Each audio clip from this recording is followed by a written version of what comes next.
Good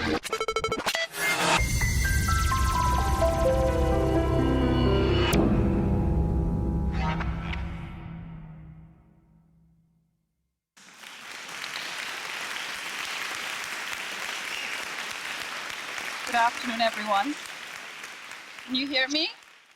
Okay, fantastic. So I'll be talking about redefining inclusion in education in Nigeria.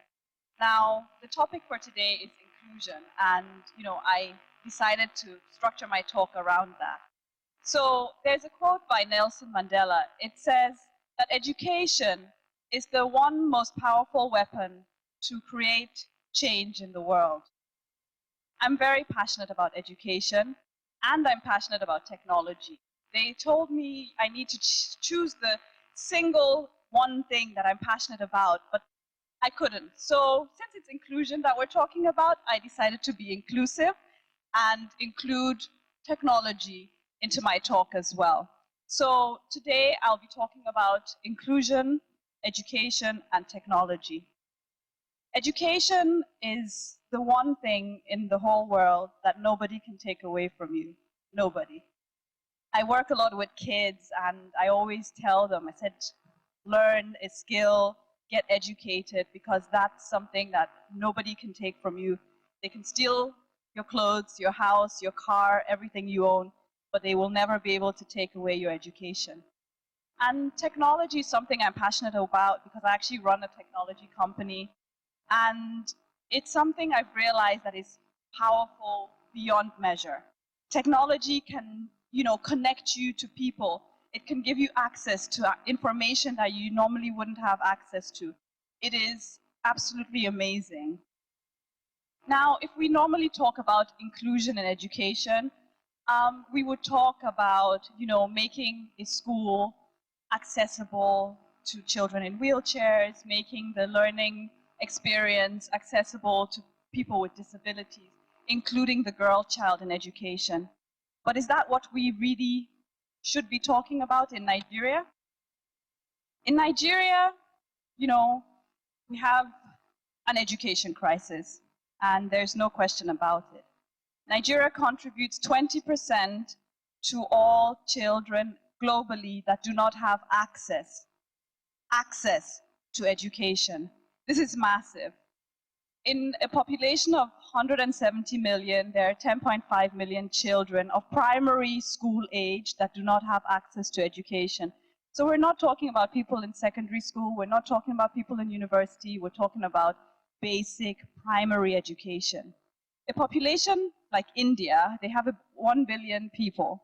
In India, it's 2.3 million kids that don't have access. So you can kind of see 1 billion, 2.3 million, 170 million, 10.5 million. It's crazy, it's shocking, and it's something that we all need to do something about. Now, in Nigeria, the problem is not only access. Even the kids that do go to school have problems. There's no infrastructure in a lot of public schools. The teachers are not properly educated. There are so many things that don't work. You might have a school that doesn't have toilets. You might have a school, that doesn't have a building. Kids are sitting under a tree. So really and truly, it's not only access. It's access and poor quality that we're talking about. And we need to do something about it. We need to make sure that the knowledge gap is closed, because there is a huge knowledge gap. How are we going to become a society and an economy that can compete on a global level? They say the last frontier is Africa. We're supposed to be the giant of Africa. How are we going to stay the giant of Africa if we are uneducated, if we're illiterate? We need to do something, and we need to do something now. So we need to basically redefine inclusion. Inclusion needs to mean that the 10.5 children that don't have access to school will have access. Inclusion needs to mean that there's quality of education. Inclusion needs to mean that every child, regardless of their tribal background, their family background, their financial background, because in Nigeria a lot of it has to do with money. If you have money, you'll find education. That's not a problem. But if you don't have money, what do? And that's the question that, I would like to answer today, or at least try. So we're looking at how do we make sure that there is inclusion. Now, as I told you, I'm really passionate about technology, and I always tell people I learn on a daily basis because I have access to technology. If there's anything I don't know, I go online, I Google it, I search, I check different resources, and this is something that I want for every single child in this nation. I want every single child to have access, whether it's through their television, whether it's through a DVD that has educational content, whether it's through a USB that they can plug into a computer if they have one, or even take to a cyber cafe to have access, whether it's through their mobile phone, whether it's through a computer, or whether it's through a mobile ICT lab that can actually come to wherever they are. These are things that are possible, these are things that we need to look at, and these are things that we can create. Now, if we have access, let's just imagine a world where there is access, right? Is that enough? There is a committee for broadband. They're talking about, we need broadband in Nigeria. And then what? What's going to happen when there's broadband in every village? What content are we going to consume? Content is king. The reason why the West is successful is because there's content. In Nigeria, we don't have content, or we're just at the beginning of building the content. But we need to realize that content is king and that collaboration is key. I say this because there are loads of people doing amazing stuff in content, whether it's educational games, whether it's digitalizing the curriculum, whether it's mobile phone exam questions. There's so much stuff that's being done, but everybody is doing their own little thing, and nothing is centralized. Who has access to all these little things? There are things that are readily developed, but because of issues of piracy, of issues of how do we get it out there, issues of how do we sponsor it, these ideas and these things stay hidden on someone's desktop, on someone's laptop, on someone's tablet, and nobody has access. Now, my idea is to create an educational content bank for Nigeria. Now, this would mean collaboration on a major level. Now, there's already a lot of free content out there. There's open source content. Something that's becoming really popular is massive open online courses. And these are things that we can benefit from, and they will help us to leapfrog into the future, because we need to close that gap. But if we're struggling with people being literate, how do we do that? And I believe that technology is the only thing that can actually help us achieve that content gap being closed. It will take time, yes, but there are already people who are working on digital educational content. I'm actually part of a group of people that is working on basically digitalizing the entire Nigerian curriculum and making it available. And not only digitalizing it. When we talk about digitalizing it, a lot of people just think about, okay, you copy and paste the text, or you just type up a book. No, that's not what e-learning is about. That's not how technology will help us. That's not the kind of content that we're going to build and that we're building already. We're building content that is based on simulations and animations, content that is interactive.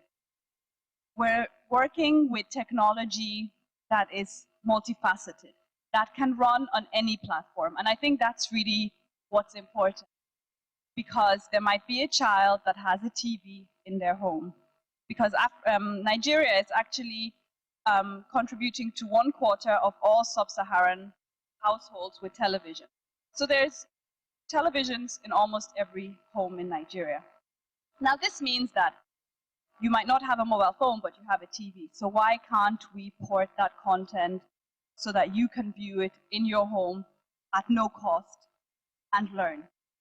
So even if you're a girl in child marriage, you will have access.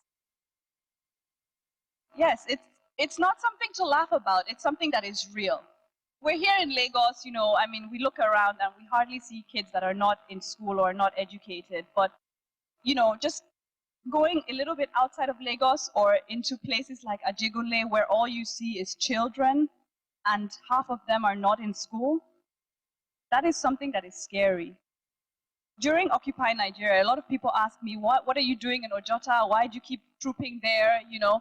And I said, I'm doing this for me and my unborn children, because every single person that is underprivileged and that does not have an opportunity will target you, because you have a nice outfit, you probably have a car, you probably have a cell phone, you probably have education. They don't have that.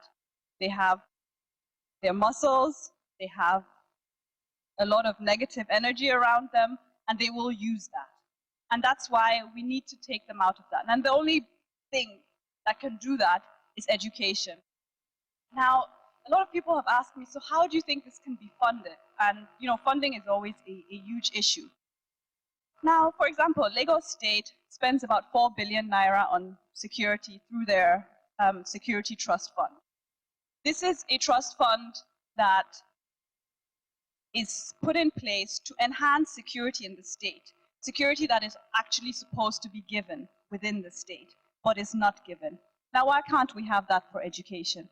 Why can't there be an educational trust fund in every single state that companies like the telcos, like the banks, which contribute, for example, into the security trust fund and can also contribute into the educational trust fund, we will spend less on security if we solve our educational crisis. So I ask you and I challenge you to support inclusion and to challenge exclusion and to make sure that every single Nigerian child has the right and access to education. We need to stop turning a blind eye. We need to stop pretending that we don't know what's going on in our country. We need to take action, and the best time is now. Thank you very much.